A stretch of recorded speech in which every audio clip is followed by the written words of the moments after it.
বন্ধুরা আমাদের তাহলে যাই বন্ধুরা এখন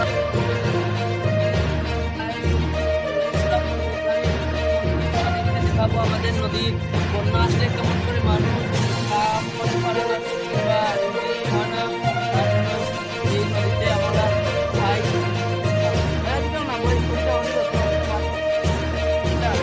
বন্ধুরা নদীর কিছু কথা বলবো বন্যায় যে মানুষ কাম করতে পারেনি এই নদীতে চলাচল করতে খুবই